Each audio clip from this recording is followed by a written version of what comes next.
എനിക്കെതിരായിട്ട് വന്ന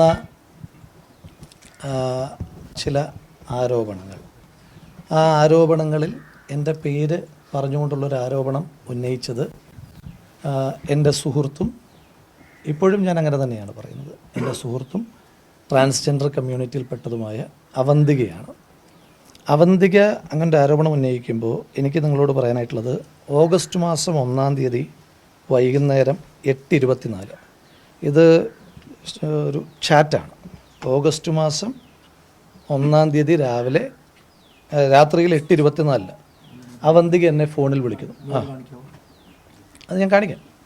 അവന്തിക എന്നെ ഫോണിൽ വിളിക്കുന്നു.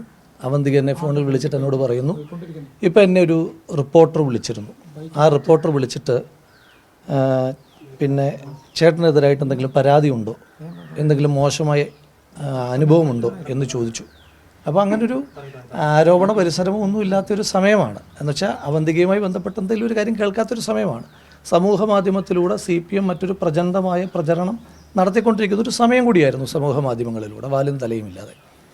അപ്പം ഞാനും ചോദിച്ചു, അവന്തിക അങ്ങനെ എന്താ അങ്ങനൊരു ആരോപണം വരുന്നതെന്ന് ചോദിച്ചു.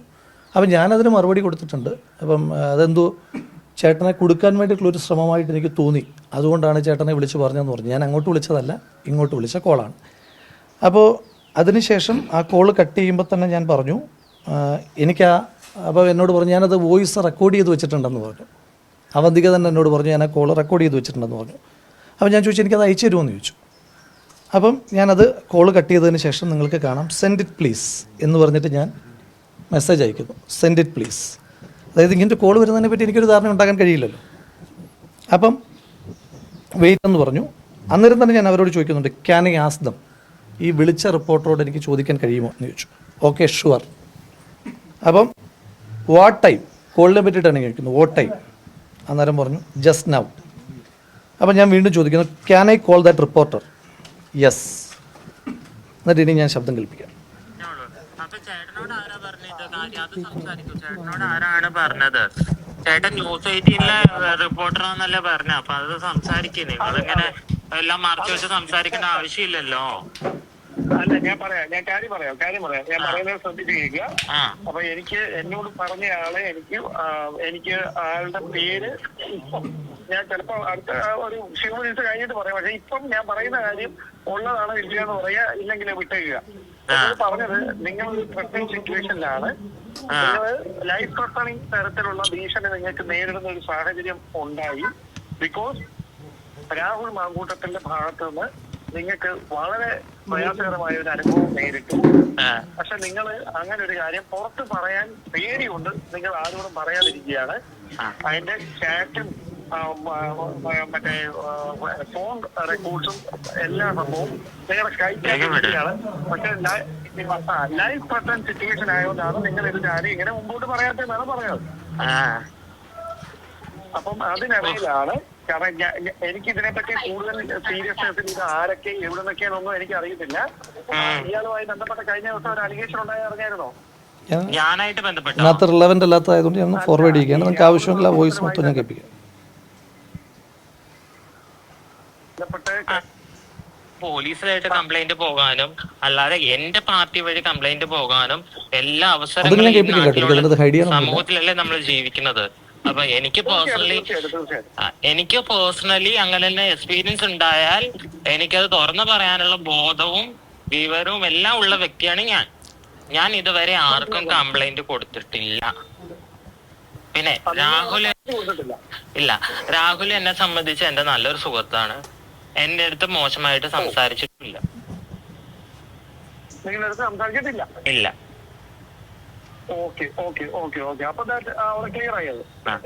ആരാ ഈ പരാതി പറഞ്ഞത്? ആരാണ്? നിങ്ങൾക്ക് അങ്ങനെ ഇല്ല എന്ന് പറഞ്ഞ സ്ഥിതിക്ക് നിങ്ങൾ അത് വിട്ടേക്കുക. അല്ലെങ്കിൽ ഇങ്ങനെ എന്നെ പറ്റി ഒരു അപവാദം പറഞ്ഞു നടക്കുമ്പോ അത് ആരാന്ന് അറിയാനുള്ള അവകാശമില്ല ചേട്ടാ, അതുകൊണ്ട് ചോദിച്ചതാണ്. നിങ്ങളെ മോശമായിട്ടൊന്നും അല്ല കേട്ടോ പറഞ്ഞത്. മോശമല്ലെങ്കിൽ കേരളത്തിലൊരു MLA, പാലക്കാട് MLA ആണ്. ആ MLA ആയിട്ട് എനിക്ക് ബാഡ് എക്സ്പീരിയൻസ് ഉണ്ടെന്ന് പറഞ്ഞാൽ അതൊരു മോശപ്പെട്ട കാര്യം തന്നെയല്ലേ? ഇല്ലേ? ബാഡ് എക്സ്പീരിയൻസ് ഉണ്ടായെന്നല്ല പറഞ്ഞത്. നിങ്ങൾക്കൊരു വാട്സാപ്പ് ചാറ്റിൽ മിസ്ബിഹേവ് ചെയ്യുന്ന രീതിയിൽ അതന്നെ അതൊരു ബാഡ് എക്സ്പീരിയൻസ് അല്ലേ? മിസ്ബിഹേവ് ചെയ്തു എന്ന് പറയുന്നത് തന്നെ ഒരു ബാഡ് എക്സ്പീരിയൻസ് ആണല്ലോ. അപ്പൊ അത് പറഞ്ഞു നടക്കുന്ന ആരാന്ന് അറിയാനുള്ള അവകാശം എനിക്കും കൂടി ഇല്ലേ? ഞാൻ ആളോടൊന്ന് ചോദിക്കട്ടെ, നിങ്ങളിപ്പോ എങ്ങനെയാണ് പറയുന്നത്, നിങ്ങളുടെ ക്ലാരിഫിക്കേഷൻ എങ്ങനെയാണ്? ഞാൻ എങ്ങനെയാന്ന് പറയേണ്ട ആവശ്യമില്ല. എനിക്ക് എന്തെങ്കിലും മിസ്ബിഹേവ് ഉണ്ടായാലും എനിക്ക് എന്തെങ്കിലും പ്രശ്നം ഉണ്ടായാലും ബന്ധപ്പെട്ട അതോറിറ്റിനെ സമീപിക്കാനുള്ള എല്ലാ ബോധവും അവകാശവും എല്ലാം എനിക്കുള്ളതാണ്. അത് എന്നെ സംബന്ധിച്ച് എനിക്ക് അങ്ങനെ പ്രശ്നം ഉണ്ടായാൽ എനിക്ക് അത് സമീപിക്കാനുള്ള എല്ലാ ഫ്രീഡം ഉണ്ട്, അതിനുള്ള എല്ലാ വഴികളും ഉണ്ട്. പോലീസ് തലത്തിലായാലും ഇപ്പൊ ന്യൂസ് പരമായാലും അല്ലാത്ത ഗവൺമെന്റ് തലത്തിലായാലും എനിക്ക് നല്ല ഏതാണ് ഇപ്പൊ എനിക്ക് നിലവിൽ എനിക്ക് പാർട്ടിയിൽ ചുമതല ഒന്നും തന്നെ ഇല്ല. അപ്പോൾ ഈ സംഭാഷണം നിങ്ങൾ കേട്ട് കാണും എന്നാണ് ഞാൻ വിചാരിക്കുന്നത്. അപ്പോൾ എനിക്കിങ്ങനെ അപ്പോൾ അതിനുശേഷം അവർ അന്നത്തെ ദിവസം ഞാൻ വിളിച്ചു, അതായത് ഇവർ പുറത്ത് പറയുന്ന ദിവസവും പിന്നെ ഉള്ളതെല്ലാം കാഷ്വൽ സംഭാഷണങ്ങളാണ്. അത് രണ്ടുപേര് തമ്മിലുള്ള കാഷ്വൽ സംഭാഷണങ്ങൾ, അതിനകത്ത് ഏതെങ്കിലും ഒരു മോശപ്പെട്ട കാര്യമൊന്നുമില്ല, അത് പുറത്ത് പറയേണ്ട കാര്യമില്ല. ഇനി അന്നത്തെ ദിവസമാണ് ഇവരാരോപണം ഉന്നയിക്കുന്നതിന് മുൻപ് ഇവരങ്ങനെ എന്നോടിത് പറഞ്ഞിട്ട് നിൽക്കുന്ന സാഹചര്യമാണല്ലോ. അപ്പോൾ അന്നേരമാണ് മറ്റൊരു അലിഗേഷനുമായി ബന്ധപ്പെട്ടിട്ട് ഞാൻ മാധ്യമങ്ങളെ കാണാമെന്ന് തീരുമാനിക്കുന്നത്. അപ്പോൾ ഞാൻ അവർക്ക് 2 തവണ അവരെ വിളിക്കുന്നു. അപ്പോൾ ഞാൻ അവരോട് വോണ്ട് ടോക്ക് ടു യു എന്ന് പറയുന്നു. അപ്പോൾ ആ സംഭാഷണമുണ്ട്. അതിനുശേഷം ഞാൻ അവരെ വിളിച്ചിട്ട് ഞാൻ പറഞ്ഞു, ഇതിനെപ്പറ്റി പറയട്ടെ, അത് പറഞ്ഞതിന് ശേഷം നിങ്ങൾ എന്നോടൊപ്പം നിൽക്കുമല്ലോ. അപ്പോൾ ഞാനിത് ചോദിക്കുന്നുണ്ട് കേട്ടോ ഇവരോട്.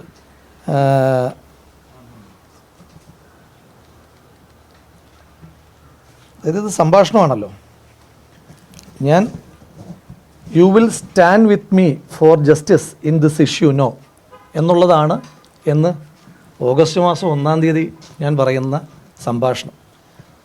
ഒരു കാര്യം എനിക്ക് പറയാനായിട്ടുള്ളത്, ഇപ്പോൾ അവർ പിന്നീട് പറഞ്ഞത് ലൈഫ് ത്രെട്ടനിങ് സിറ്റുവേഷൻ ആണെന്നാണ്. ഈ ലൈഫ് ത്രെട്ടനിങ് സിറ്റുവേഷൻ ആണെന്ന് അങ്ങോട്ട് ആ റിപ്പോർട്ടറാണ് പറഞ്ഞു കൊടുക്കുന്നത്. നിങ്ങളത് കേട്ടു. അങ്ങനെ ലൈഫ് ത്രെട്ടനിങ് സിറ്റുവേഷനിൽ നിൽക്കുന്ന ഒരാളായിരുന്നു അവരെങ്കിൽ, അങ്ങനെയുള്ള ഒരാളായിരുന്നെങ്കിൽ അവരിപ്പോഴും പുറത്ത് പറയില്ലായിരുന്നു. പോട്ടെ, അത് അവർക്ക് ഇഷ്ടമുള്ളപ്പോൾ പുറത്ത് പറയാമെന്ന് വിചാരിക്കാം. പക്ഷേ ആ റിപ്പോർട്ടർ വിളിക്കുമ്പം അത് അവരെന്നെ അറിയിക്കേണ്ട കാര്യമില്ലല്ലോ. ആ റിപ്പോർട്ടർ വിളിക്കുന്ന കാര്യം എന്നെ അറിയിച്ചു എന്നുള്ളത് വരെ ഇരിക്കട്ടെ. ആ റെക്കോർഡിങ് അവർ തന്നെ എനിക്ക് അയച്ചു തരൂ. നിങ്ങളുടെ ഒരു യുക്തിയിൽ ഇപ്പം നിങ്ങൾ നടത്തിക്കൊണ്ടിരിക്കുന്ന വിചാരണകൾക്കിടയിൽ നമ്മുടെ രാജ്യത്ത് ഇപ്പം ഞാൻ വലിയ ഒഫൻഡറായിട്ടാണല്ലോ ഇപ്പം മാധ്യമങ്ങൾ ചിത്രീകരിക്കപ്പെടുന്നത്. അക്കാലത്ത് ഇനി നിങ്ങളുടെ വാദം അങ്ങനെ തന്നെ നിലനിർത്തിക്കൊണ്ട് തന്നെ പറയട്ടെ, ഈ രാജ്യത്തെ ഏറ്റവും വലിയ കുറ്റവാളിക്ക് പോലും നമ്മുടെ രാജ്യത്തിൻ്റെ നിയമ സംവിധാനം കൊടുക്കുന്നൊരു ഒരു അവസ്ഥയുണ്ടല്ലോ, അയാളെ കൂടി കേൾക്കുക എന്നുള്ളത്. അപ്പോൾ ഞാൻ ചോദിക്കുന്നത്, ലൈഫ് ത്രെട്ടനിങ് സിറ്റുവേഷൻ നിൽക്കുന്ന ഒരാൾ എന്നെ ഇങ്ങോട്ട് വിളിച്ചിട്ട്, അപ്പം ലൈഫ് ത്രെട്ടനിങ് സിറ്റുവേഷനിൽ നിൽക്കുന്ന ഒരാൾ സ്വാഭാവികമായിട്ട് എൻ്റെ തകർച്ചയായിരിക്കണമല്ലോ ആഗ്രഹിക്കുന്നത്. ആ ആഗ്രഹിക്കുന്ന ആൾ എന്തിനായിരിക്കും അന്ന് രാത്രിയിൽ ഇതിൻ്റെ ഒരു പരിസരവും ഇല്ലാത്തൊരു സമയത്ത് എന്നെ ഇങ്ങോട്ട് വിളിച്ച് ഈ വിവരം പറഞ്ഞത്?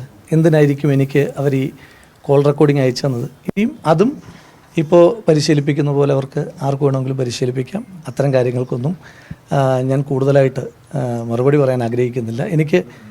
എനിക്ക് ഞാൻ അവരെ ഏതെങ്കിലും തരത്തിൽ ഞാൻ കുറ്റപ്പെടുത്തുന്നില്ല. ഞാൻ അതുകൊണ്ടാണല്ലോ പറഞ്ഞത്, ഞാൻ അവരെൻ്റെ സുഹൃത്താണ്.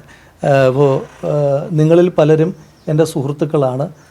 എൻ്റെ സുഹൃത്തുക്കളായ നിങ്ങളിൽ പലരും ഇപ്പോൾ സ്വാഭാവികമായിട്ട് നിങ്ങളുടെ ഉത്തരവാദിത്വത്തിൻ്റെ ഭാഗമായി നിങ്ങളുടേതായ ജോലികൾ ചെയ്യുമ്പോൾ എനിക്ക് അതിൻ്റെ പേരിൽ നിങ്ങളെ തള്ളി പറയേണ്ട കാര്യമില്ലല്ലോ.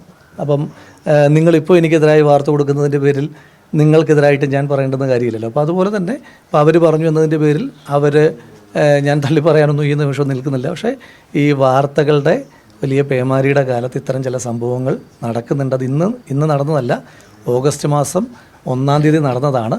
അതുകൂടി എനിക്ക് നിങ്ങളോട് പറയണമെന്ന് തോന്നി. അതുകൊണ്ടാണ് നമ്മൾ ഇപ്പോൾ നിങ്ങളെല്ലാവരെയും കാണാനായിട്ട് തീരുമാനിച്ചത്. ഇനിയും എനിക്ക് പറയാനുള്ള കാര്യങ്ങൾ, ജനങ്ങളോട് പറയാനായിട്ടുള്ള കാര്യങ്ങൾ, മറ്റ് കാര്യങ്ങൾ, ഒരുപാട് കാര്യങ്ങളെ പറ്റിയിട്ട് എനിക്ക് ജനങ്ങളോട് പറയാനായിട്ടുണ്ട്. അത് നിങ്ങൾ സ്വാഭാവികമായിട്ടും വാർത്തകളൊക്കെ ചെയ്യുന്ന സമയത്ത് എൻ്റെ ഭാഗം കൂടി, അത് ഈ രാജ്യത്തെ ഏതൊരു പൗരനുമുള്ള അടിസ്ഥാനപരമായ അവകാശമാണ്, അയാളുടെ ഭാഗം കൂടി കേൾക്കുക എന്നുള്ളത്. ആ കേൾക്കാനുള്ള മനസ്സ് നിങ്ങൾ തുടർന്നും കാണിക്കും എന്ന് തന്നെയാണ് ഞാൻ പ്രതീക്ഷിക്കുന്നത്. ബാക്കിയുള്ള കാര്യങ്ങൾക്കും ബാക്കിയുള്ള ദിവസങ്ങളിൽ തന്നെ മറുപടി പറയാം.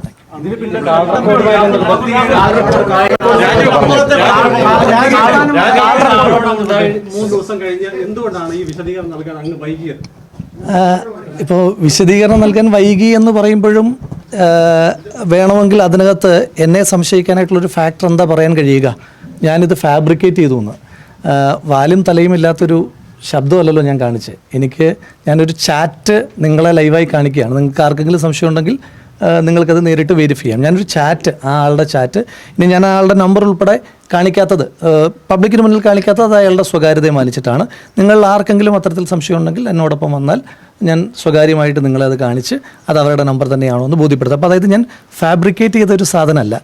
പിന്നെ എന്തുകൊണ്ട് പറയാൻ വൈകിയെന്ന് ചോദിച്ചാൽ, സ്വാഭാവികമായിട്ടും മനുഷ്യന്മാരല്ലേ, സ്വാഭാവികമായിട്ടും മനുഷ്യന്മാരും ഇത്തരം സാഹചര്യങ്ങളിലൂടെ പോകുമ്പോൾ ഉണ്ടാകുന്ന കാര്യങ്ങളുമൊക്കെ ഉണ്ടല്ലോ. അപ്പോൾ അതൊക്കെ ഉണ്ടെന്ന് കൂട്ടിക്കൂ.